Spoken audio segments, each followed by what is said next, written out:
What's up, everybody? Welcome to the PickSix podcast, CBS Sports Daily NFL podcast. I'm Will Brinson. I'm your host. It is Friday, August the 13th. Uh-oh. Well, that's spooky. Good day for preseason football, though. It's also a great day to be presented by... Oh, yeah.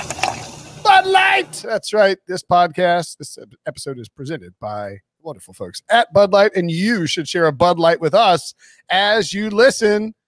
To do that, go to budlight.com/delivery to order your Bud Light delivered to your house. A plethora of options.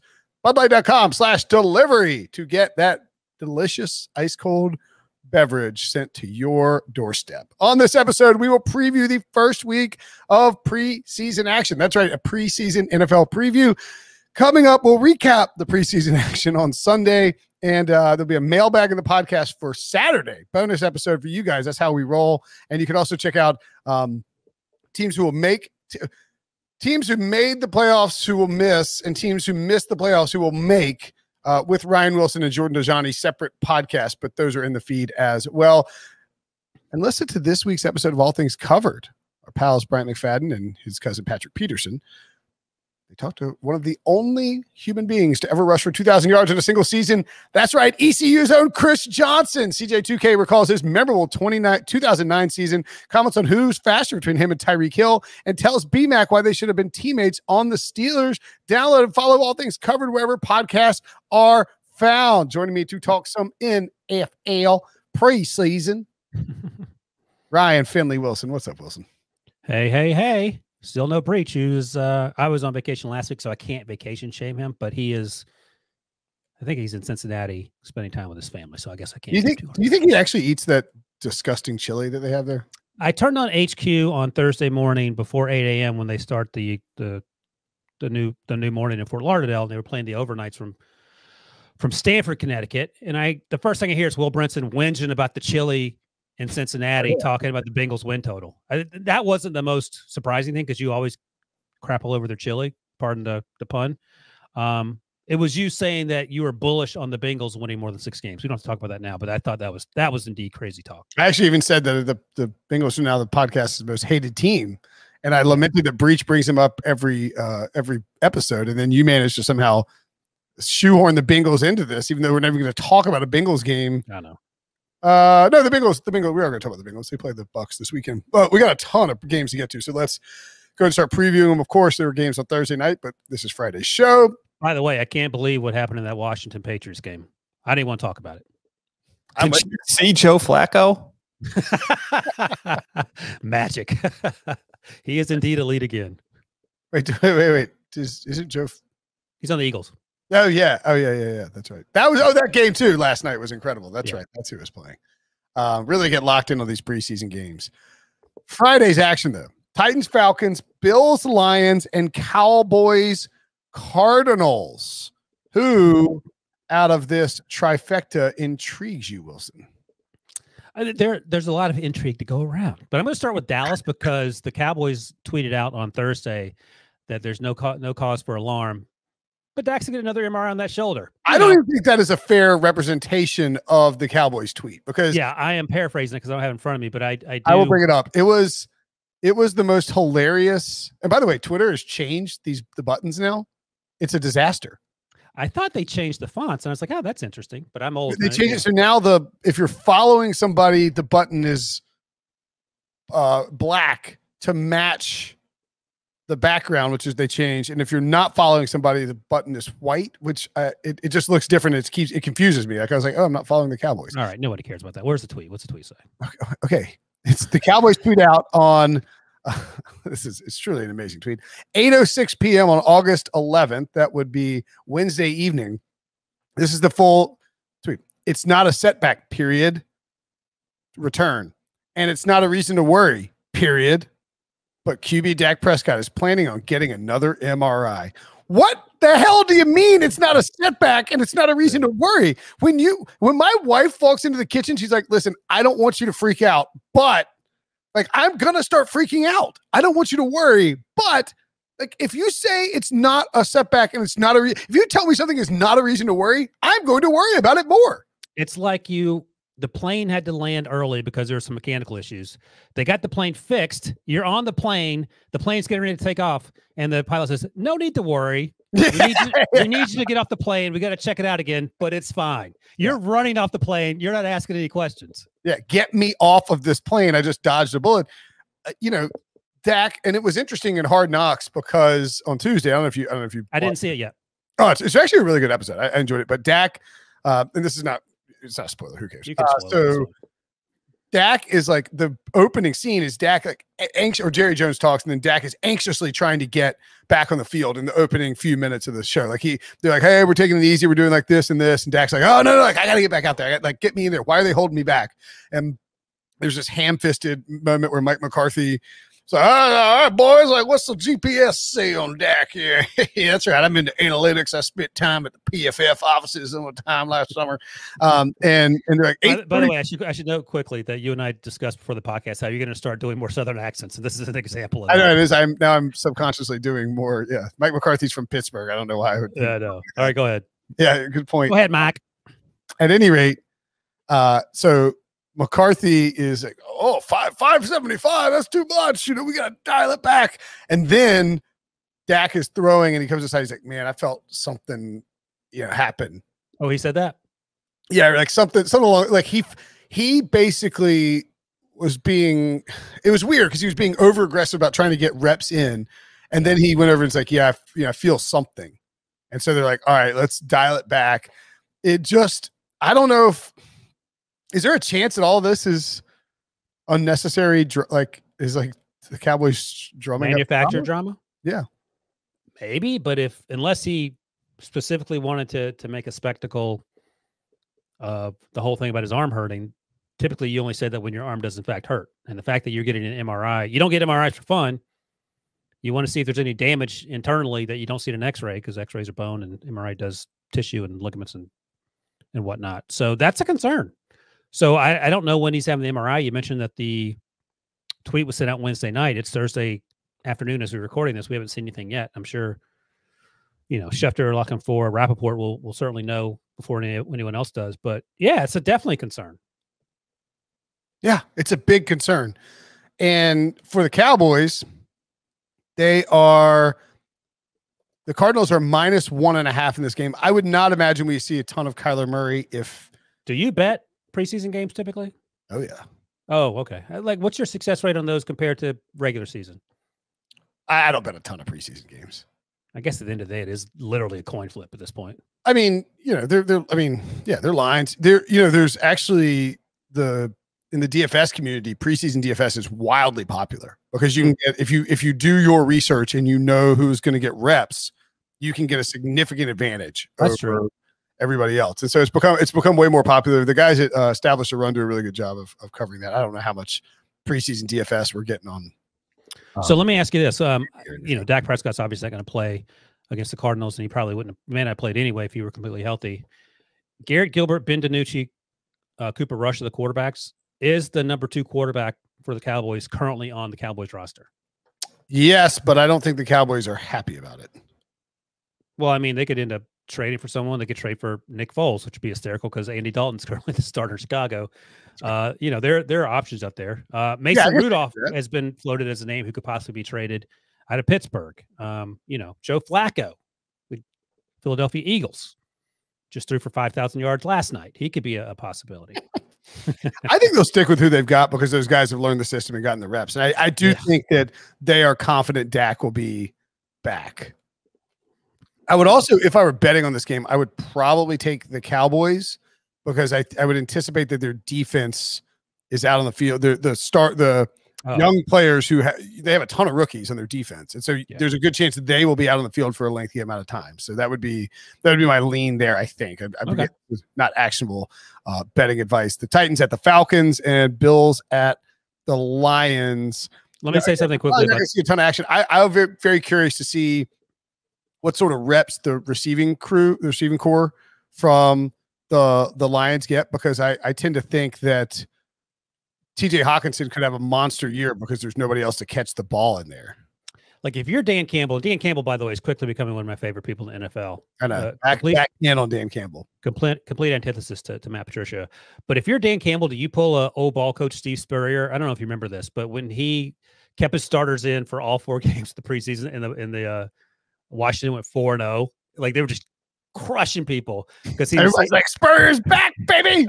If you're Dan Campbell, do you do that to get some confidence on a team that's probably the worst, or at least the second worst team in the NFL? I mean, this is going to be the only chance you have of beating the Bills this year. That's not a terrible idea. I mean, you want to see a good bet, and you could argue, yeah, the Lions are -1. Should we be taking the Lions to win the game outright? The Lions based on Dan Campbell's going to get Sean McDermott ain't going to play anybody. No, I mean, no. You wouldn't think. And you could say, well, doesn't Detroit need to figure out the roster spots 40 through 53? No, they're going to be terrible. So just try to win as many football games as you can now, build some confidence, pull an old ball coach, and whatever happens when September rolls around, that's what happens. Yeah, I think this is a lock. I think it's a lock of the week. This might be the lock of the year. Detroit over Buffalo. Wilson all of a sudden is in. Let's see. I'm trying to see what if Jared Goff is gonna. Jared Goff said something about. I don't see anything on him not playing in the preseason. Sean McVay obviously didn't. I guess if you do click, you can get a. Wait, I just clicked through the first option of the news items. It's Bills versus Lions odds picks 2001 NFL preseason week 1 predictions best bets from expert on 40 and 22 run. NFL expert RJ White is. So that's what RJ's got a bet in this. Let's see what he bet. We'll give it away to people on the podcast, even though without a Sportsline subscription. There you go. Lions +2. Look at that. Oh, yeah. Knows what time it is. So it's moved 3 points. All right, we're gonna take that. I'm gonna take the Lions money line tonight. There you go. It's a layup. I'm telling you. I would bet if you have $100,000 laying around, bet it all. Don't listen to Wilson on that. Disclaimer: do not listen. And by the way, you can follow my bets on Action Network if you're so inclined. I track them on there. If you're interested. Oh, okay. I was like, wait, you got hired by Action Network? I see. You can follow. No. I'm saying I track them. Yeah. Gotcha. Yep. Yeah, that's it. And then Tennessee and Atlanta. I want to see Kyle Pitts, see what he's all about. I don't know if there's anything else to take away from this game. The Titans, to me, are one of the most boring good teams in the NFL. Maybe the most boring good team in the NFL. And I don't mean that in a bad way. I mean they sort of mechanical and methodical in how they win football games, and their defense needs to be better. I don't know where if their rookie cornerback's going to play or not because of the back issue. I don't know where he's at. I've been following him over the course of over the course of training camp. But I would guess he's not out there a ton. And I can't imagine Kyle Pitts gets a ton of reps either. He might. I mean, this is the Arthur Smith, Mike Vrabel Bowl, so it'll probably be a pretty friendly little affair. You know, don't I don't think it'll be too intense of a. All right, you want to go to Saturday's games? Yeah, let's move on to Saturday's games. Man, look, preseason previews are. Well, here I'll give you a highlight of this game. I actually really am Dolphins, excited. Bears, Broncos, Vikings on amongst the Saturday games. We'll start with those two. Yeah, exactly. Tua versus Justin Fields. I mean, that has the potential to be, if that were a college matchup 2 years ago, you're like, oh my God, I can't wait to see how this unfolds. Alabama versus Ohio State. Now it's Miami versus Chicago. Suddenly less sexy, but by all accounts, Tua's healthy and he's looked great in training camp, and he has to do those things because they will be looking for a quarterback if he looks anything like the guy we saw last year. And I know people push back, and understandably so. And by the way, sorry, keep going on Tua. Just so that I give Tua a hard time. I want him to play well. I hope his hip is better, and I hope he looks more like the guy we saw at Alabama. Justin Fields, we've talked about this on the last. I was going to say, before you get to, let's see if I can find this tweet from a minute ago. This is about an hour ago from, let's see, this from Omar Kelly. Somebody pass along. I'm fine on Omar. I'm just letting you know. Jeez, I like Omar. Oh, okay. I don't really know him. I just find his tweets to be bizarre. He said, Jakeem, as in Jakeem Grant, is wide open downfield and Tua throws hot trash his way. Jakeem slows down to catch it and then drops it. A little bit later, Tua scrambles to the sideline, tries to flick the ball out of bounds to a tailback, and it's a fumble that would be a safety. Flores gets in his ear, and Tua takes his helmet off and looks back to comment 2 times. Ooh, saucy. I say. That's fire in the belly when you're talking back to what about the fire in the belly now, Prisco? You clown. All right. Well, I heard one thing, and clearly Omar saw something completely different with his eyeballs. Well, I do think those sort of reports are interesting because it begs the question: where's the truth? Well, It begs the question: how much time, how much burn is Tua going to get in this game? Because Matt Nagy has said that Andy Dalton is going to play probably just the first series. Oh, okay. Potentially a little bit more if they score quickly, I think he said. Oh, okay. And then, just one series. Go ahead. And then, according to Nagy, Justin Fields is going to take over and play into maybe into the fourth quarter. That's a lot of Fields action on the field, which is good. Like people, and if it's going to be interesting for the Bears front office, because if they have to try and, are they going to hold back if Justin Fields looks great? How are they going to handle this? It's not exactly an easy situation, I don't think. Well, they said they're rolling with Andy Dalton, and the fact that it sounds like they're going to play a lot of Justin Fields after already having committed to Andy Dalton to start of the season. Maybe it doesn't matter. But I mean, Matt Nagy historically gets frustrated when reporters ask him questions he doesn't feel like answering, or repeatedly asking the same questions.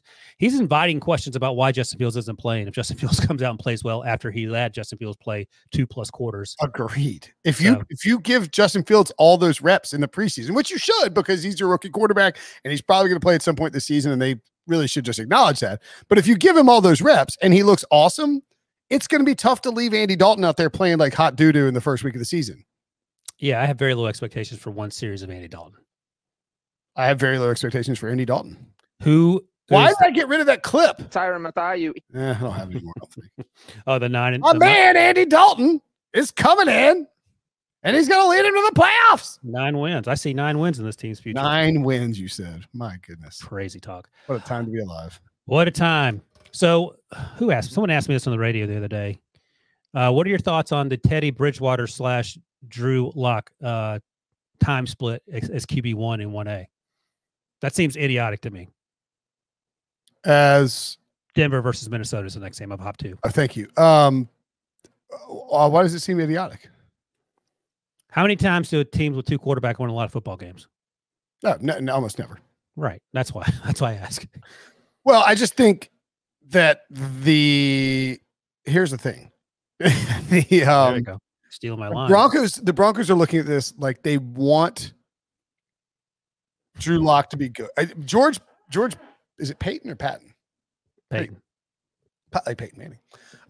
I think he's still getting a push from John Elway, who still has his presence, in the front office, to make sure that Drew Lock gets his fair shake and see if he can be any good. And at the same time, Peyton probably believes they can win more games with Teddy Bridgewater. So this is a team that's preparing to see potentially 8, 7, 8, 9 starts from both guys, depending on how many, how it shakes out in the early part of the season. They're going to try. It's just obvious. They're going to try and run Drew Lock out there. Oh, you think Drew Lock is the week 1 starter? I think Drew Lock is the week 1 starter. Yeah. Okay. I mean, it doesn't matter to me. I want you to pick one and stick to it. I think the idea of going back and forth, and that's not what they're necessarily going to do, but just thought that's of it. Crazy. Yeah. Yeah. But I mean, that seems to me like what they are going to do. Do you feel more stable, or what is more stable, the Denver quarterback situation or the Vikings quarterback situation, where apparently neither of the quarterbacks are vaccinated? And this is not a political statement. I'm just asking if you're a fan and you want your best players to play and they're not there because they didn't get vaccinated. That's why I'm asking that. Yeah, I was on HQ on Wednesday night, and they asked me, what do you what do you think about Lamar Jackson's over under for rushing yards? I said, here's the deal. I'm not taking an over on any quarterback, or really any player, a season-long player prop on any player who's unvaccinated.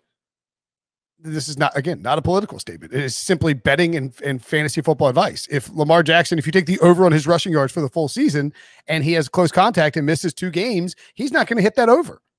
Correct. It's simply, it's just an approach. The takeaway is this: the Vikings have the better quarterbacks, 1 and 2, but they may end up playing fewer games than Teddy B and Drew Lock. There you go. So yeah, I think it's kind of important to see who's going to be if you're the Vikings, you better get some backup reps for those guys too, for your quarterbacks too, because there's a chance they're playing this year if Kirk Cousins. Kellen Mond is the backup, and he was not vaccinated when he got COVID recently, which caused the close contact. I don't know if that's changed, but so you're down to quarterback number 3.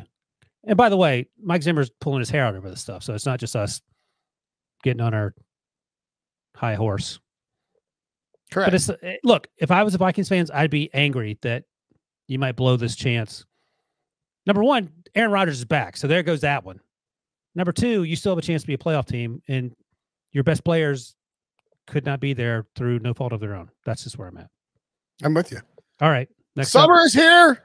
Oh, sorry, that means only one thing. It's time to stock the coolers and start counting down the days until we can enjoy an ice cold Bud Light in an NFL stadium again. By our count, only 27 days remain. Oh my goodness. Until we can hear a beer vendor scream, ice cold Bud Light. To help you take summer by the coolers and get ready to tailgate, Bud Light is giving away coolers all summer, every day long. You can look, if you're watching on YouTube.com, on YouTube, you're watching this podcast on YouTube, you can look over Ryan Wilson's right shoulder and you can see the exact cooler that you could get a chance. You can have a chance to win from Bud Light. It's bear proof. It keeps ice cold for up to 9 days.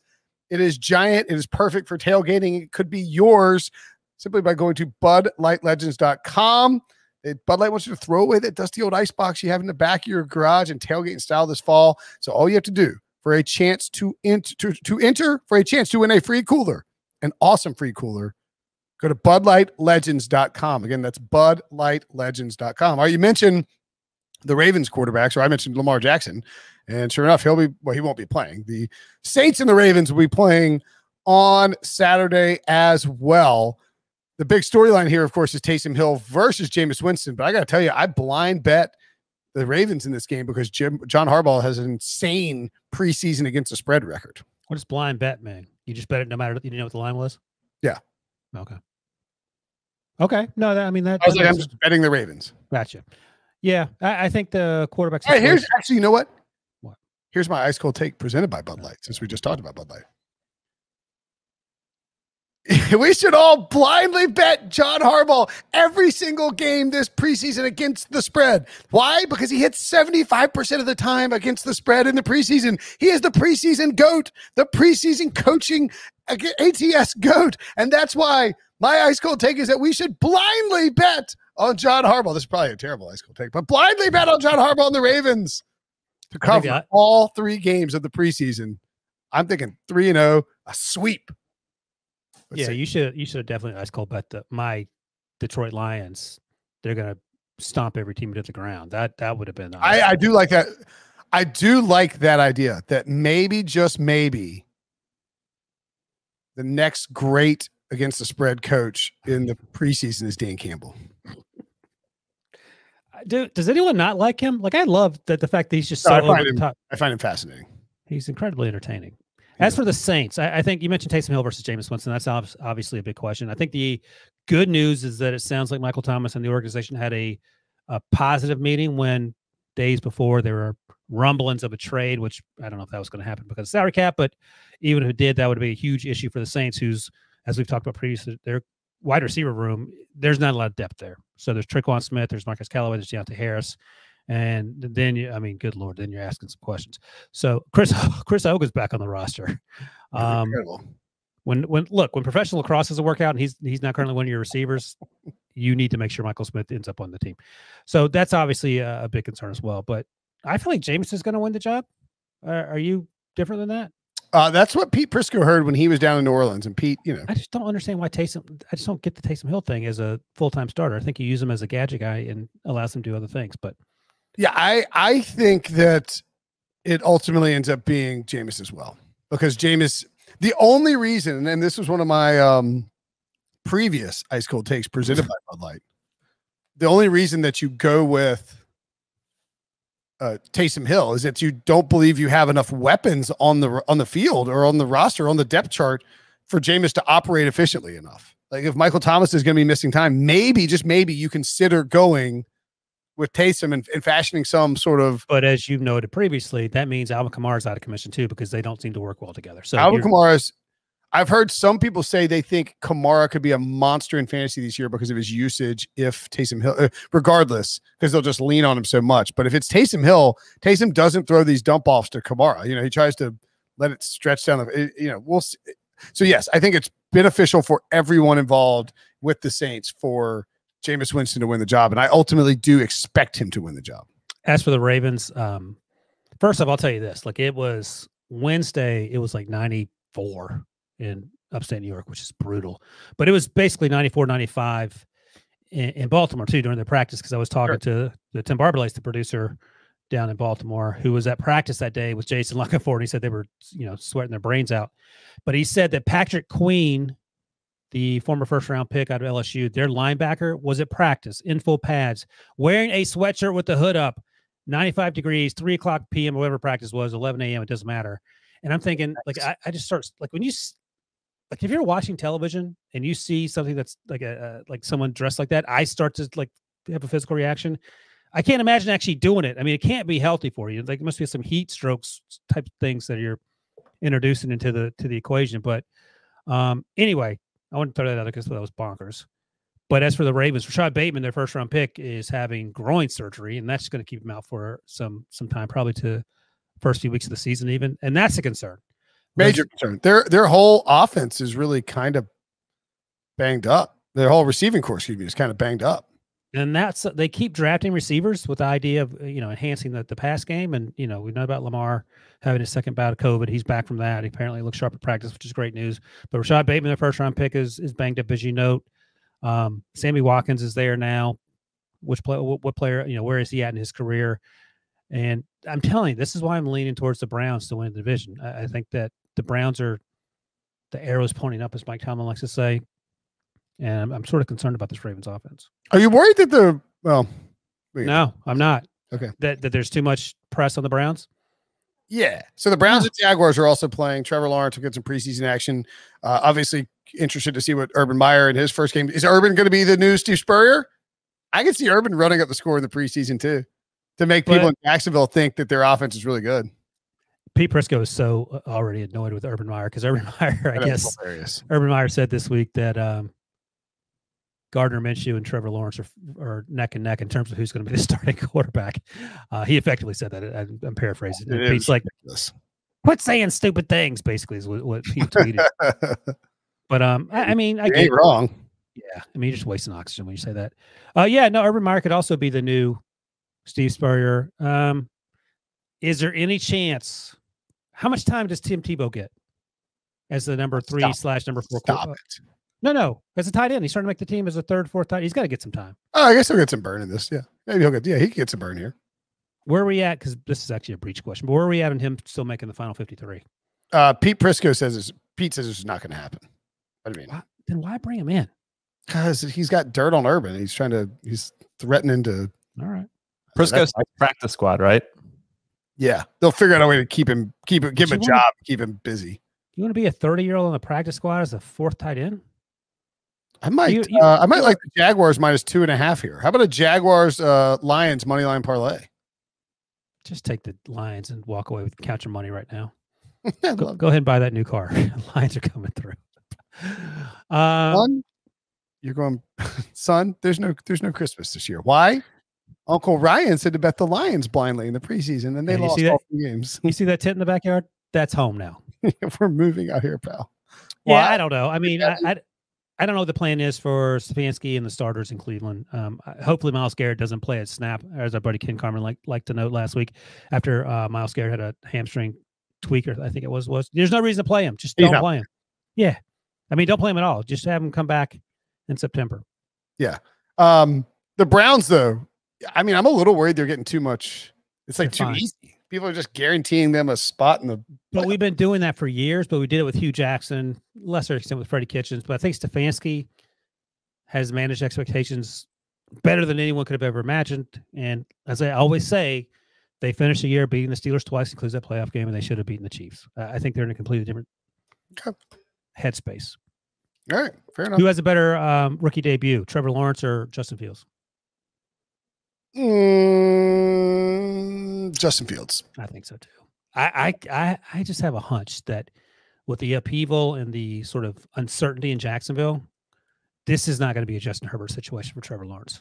And it's not going to be his fault entirely. I think it's going to be something substantially less than that. Okay.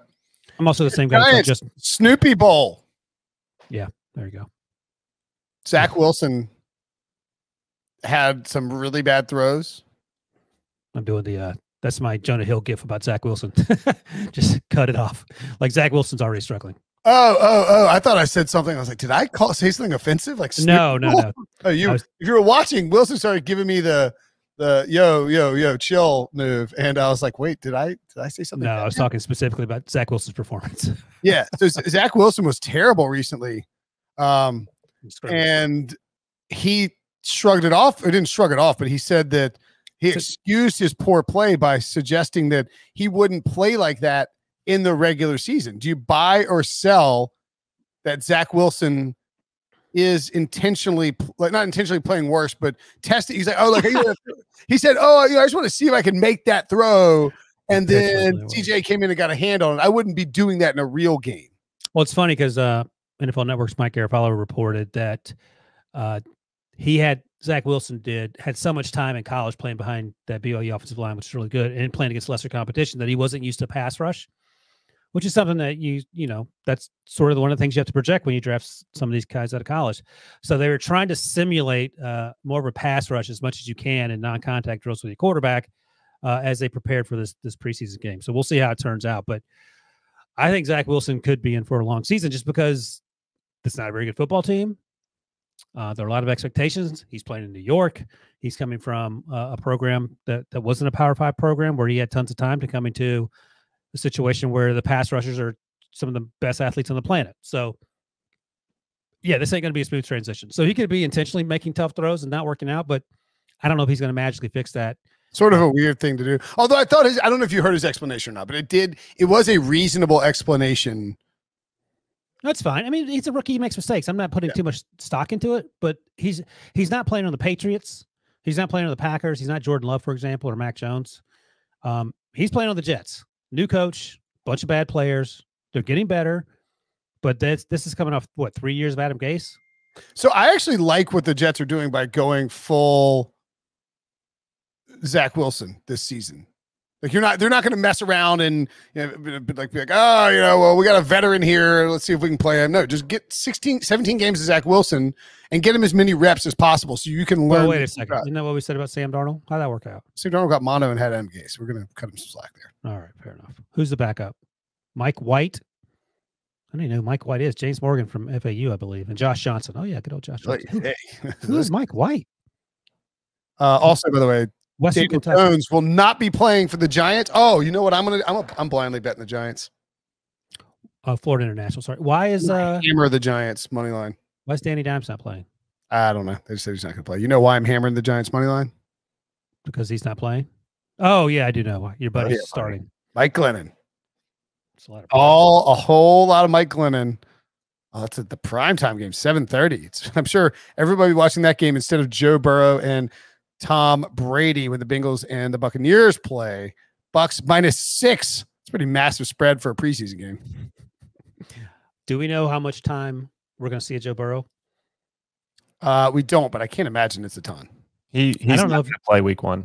Oh, he's not playing week 1. Thanks. I don't know if he's ready to come back yet. That's what I was going to posit, because he's still, I mean, you know, I think the concern last time I checked was not the physical, but the mental. Well, I don't know if you saw this, but because I was on, you know, you heard me. I was on HQ. Actually, you may have heard me say it. I was on HQ on Wednesday night. It was replaying over the next morning before they start the new day. And I was talking about the Bengals and the props, AFC North props.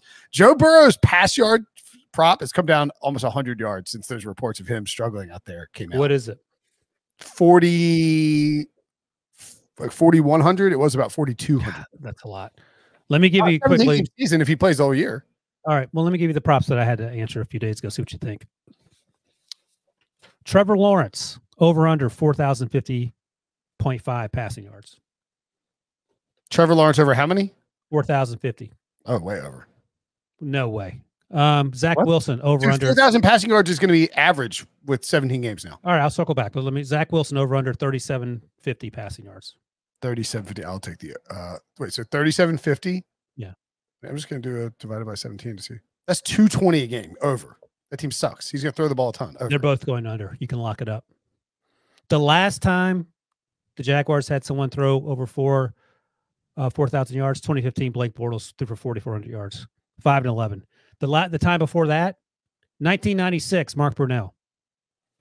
Last year, And again, we are playing. What does that have to do with anything? Doesn't happen a lot. That's what it has to do with anything. And also, I mean, as you know, they play one more game, but there's 2 more things I'll mention. We can move on. The first round quarterbacks drafted the last 3 years: Baker, Sam Darnold, Josh Allen, Kyler Murray. I'm actually throwing in Minshew because he started a lot for the Jaguars that year. Daniel Jones, Justin Herbert, Joe Burrow, Tua Tagovailoa. How many of those guys threw for over 4,000 yards their rookie season? All of them. One of them. Justin Herbert.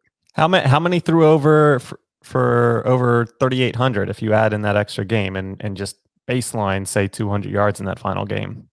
1, 2, 3. Okay. Yeah. So it'd been Baker who had 37, Kyler had 37, then Justin was already in the conversation. So Baker and Kyler were right at that threshold you were talking about, Debo, and they would have been over that. The rest of the guys didn't do jack. I mean, Gardner had 3,200 and he didn't start every game. Yeah. But my point is that, I mean, Joe Burrow's going to start every game assuming he's healthy, but if he's not, and we don't know, that's just a lot. And in terms of the rookies that I mentioned, 4,000 yards for that team stinks. Who, the Jaguars? Yeah. Yeah, but again, the Jets and the Jaguars both have bad defenses. It's not like they went to a teams with good defenses who have. We just heard Zach Wilson told us he's throwing interceptions to try to figure things out. I'm just saying they're going to be throwing a lot. I think the volume and yardage will be there without necessarily the volume and pass attempts and yardage will get there without having great seasons potentially. All right, we'll see. That would be my argument there. Don't bet Bengals Bucks.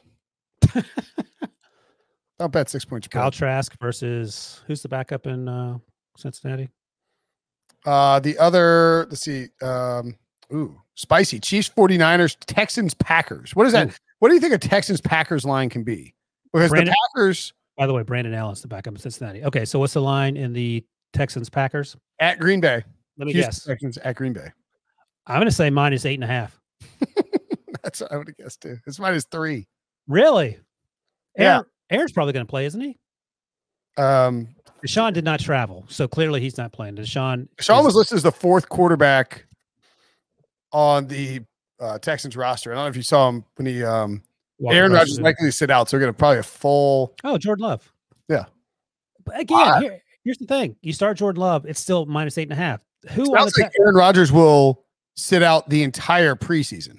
Maybe that's part of his deal for coming back. Love has not taken a single snap yet in his career, including the preseason. He's about to get a bunch of them. Yes, he is. But here's the thing: even if you start Jordan Love, or even if you start whoever's behind Jordan Love, I don't even know who that is. Who on the Texans is going to score points? All right, I'm reading this from Jeff Kerr's article. It says Packers head coach Matt LaFleur said Tuesday he doesn't expect Rodgers to play this preseason. All right, I don't know if he means the next 3 weeks.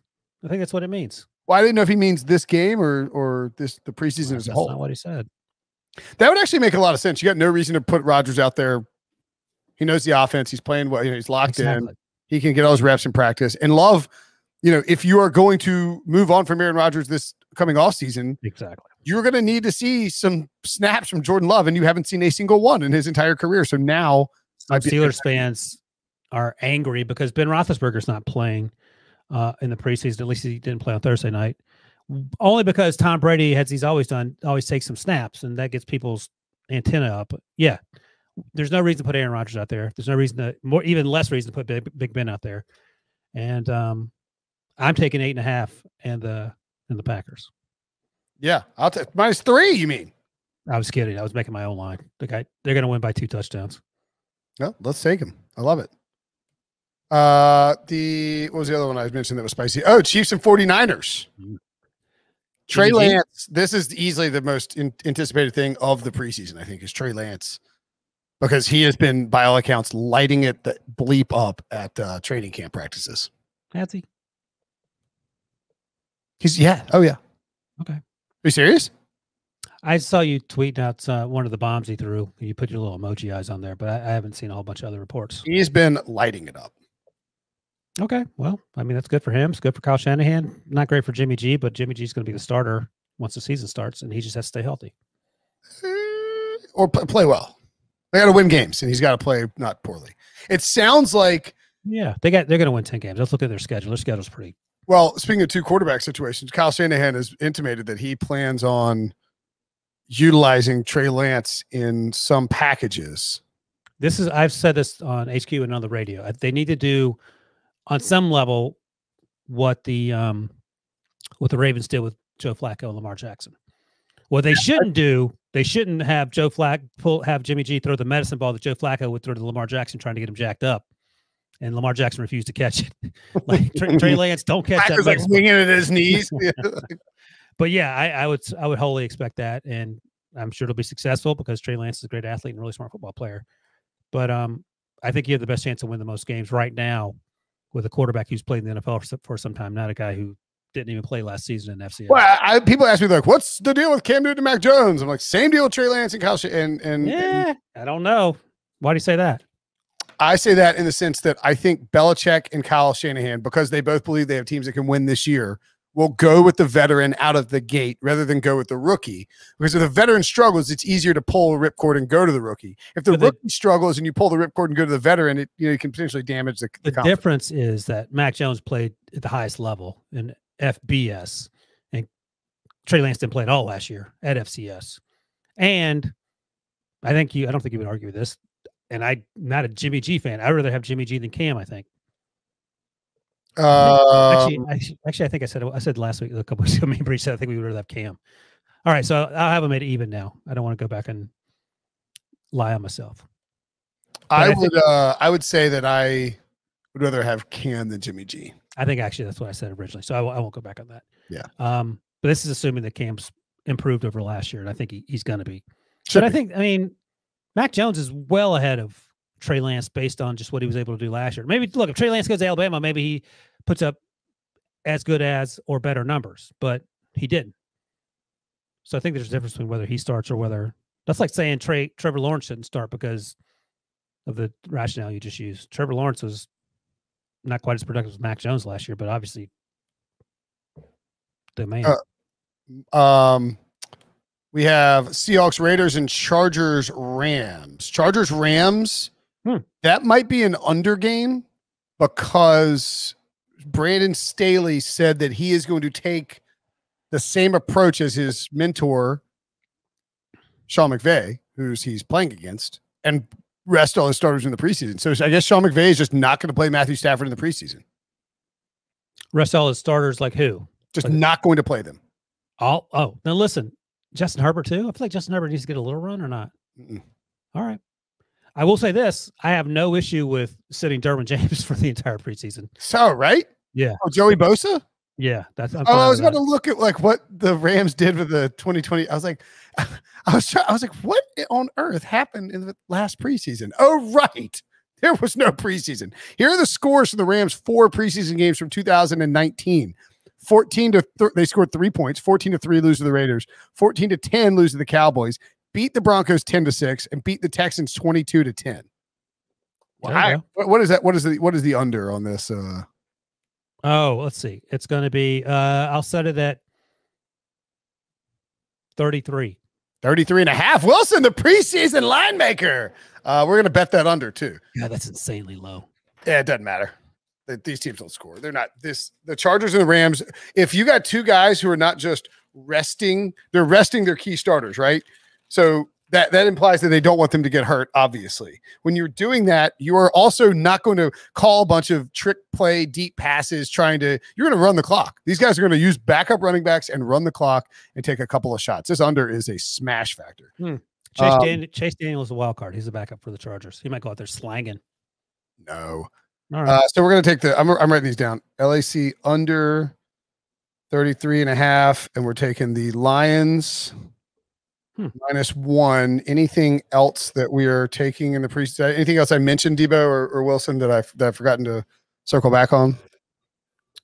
You mentioned the Giants. You're taking the Giants because that's me taking it for Mike Glennon picks. Oh, okay. So don't necessarily. You like Jacksonville over the Browns for some reason. I'm not sure why. I want to look into whether Urban's going to run up the score.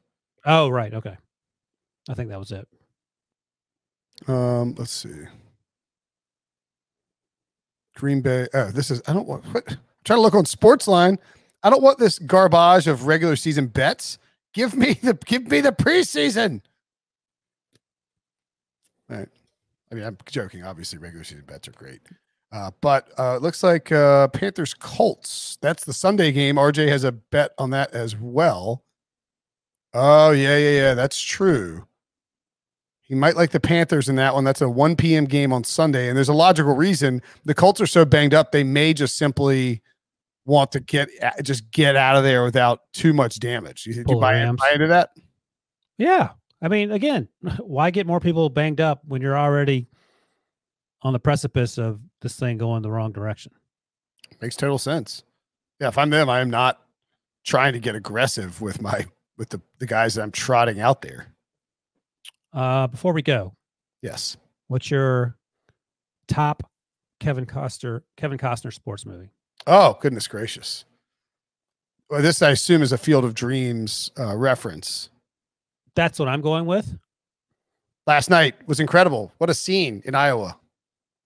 And I bring it up because our coworker Amanda Guerra has tweeted out 10 Cup is better than any other Kevin Costner sports movie. Oh no! Well, you know why she's talking about it, right? Why? Oh, so you did. This is so Wilson of you. I'm just looking at her tweet. Am I supposed to be able to read more into the words she wrote in the tweet? No, but she started playing golf. No, last night in Iowa, they built a Field of Dreams baseball setup, and two MLB teams played in Iowa in a Field of Dreams. Oh, and presented by Geico, by the way. Interesting. It takes away a little of the allure of the Field of Dreams mystique when you throw in presented by Geico. All right. At any rate, so I might take Tin Cup. Ah, interesting. By the way, circling back quickly. I don't generally like. We love Amanda. I don't know that. I feel like sometimes I don't generally like. I don't find myself on the same side of takes as Amanda. She's got Azer takes. She's got what? She's got them Azer takes. She has. I almost asked her the other day on Twitter if she was related to Azer. That's awesome. By the way, Brinson, in terms of your Jacksonville Browns bet, Kevin Stefanski is not going to play. Is keeping starters out against Jacksonville. All right, so we're going to take the Jags. So we got 4 preseason bets. Let me make sure. I might have put one in on my. How does a human being lose his telephone? Oh, it's underneath my notepad. Yeah. It's like, how did I lose my telephone on a podcast, just sitting here on a podcast? So it's going to be Case Keenum versus Trevor Lawrence for whatever that does for you. The other bet I got in was Seattle money line in week 1. I have Baltimore minus 2.5 against the Saints. I am going to take 2.5. I think it's still fine at 3.5. I will take the Chargers under 33.5. Lions minus 1. And what did I say Jaguars were? -1, maybe. But yeah, -1. And do we need to take the Packers minus 3.5? Yeah, they're gonna get Jordan Love going. Tease them down to 8.5, whatever that takes, and just do that. You don't ever tease through. I know, it's a joke. Okay. I mean, who's teasing it to a worse spread? Oh, you're serious? No, that's called a pleaser when you go the other way. Oh, is it? Is that a real thing? Yeah. You tease it. You tease it in the direction that would normally screw you over, and it's like bonus odds. So if there you go. 7 points the opposite way. I love a good pleaser. By the way, we skipped over briefly Seahawks Raiders. Do you care about that game at all? No, I don't. You mentioned it in passing, and I don't have a lot to say. I think I don't know who's playing. If Derek Carr's playing, that's great. If Russ Wilson's playing, that's great. If not, that's also fine. Well, the Raiders aren't winning the division. If Russ sits, I feel like I'm a little, in terms of gambling on the preseason stuff, I'm a little behind the 8 ball on it just because there was no preseason last year. But you can see I got a tiny little pencil out now if you're watching on youtube.com. And I think we can dig in and find some nice little options for that could boost us for over the next 3 weeks. So here's our card for the weekend. Oh, we're going to take the Panthers too. +1. Let's see if that's still the same line, if that's moved around at all. Oh, Carolina +1.5 on Caesars. So we got six bets we're going to take in the preseason. I'm not suggesting that anybody should put like 3 units on these, right? We're going to have some fun in the preseason. Again, if you follow me on the Action app, if I bet on anything else, you can follow me. You'll get a little alert. I'm verified. No big deal, Wilson. Ravens -3.5, Chargers under, Lions -1, Jaguars -1, Packers -3.5, and Carolina +1.5. There are probably some other over-unders out there that we should be taking a peek at. They're all in the 30s, but Cowboys Cardinals 39.5. That feels steep. Steep. That's funny. Anything else? Any other thoughts about this this coming weekend in the preseason? Come back Saturday for the mailbag. It's going to be awesome. Yeah, I mean, I've heard rave reviews about it already. Can't wait. All right. See you, buddy. Enjoy the weekend, everyone. We'll talk to you on Saturday and then again on Sunday/Monday.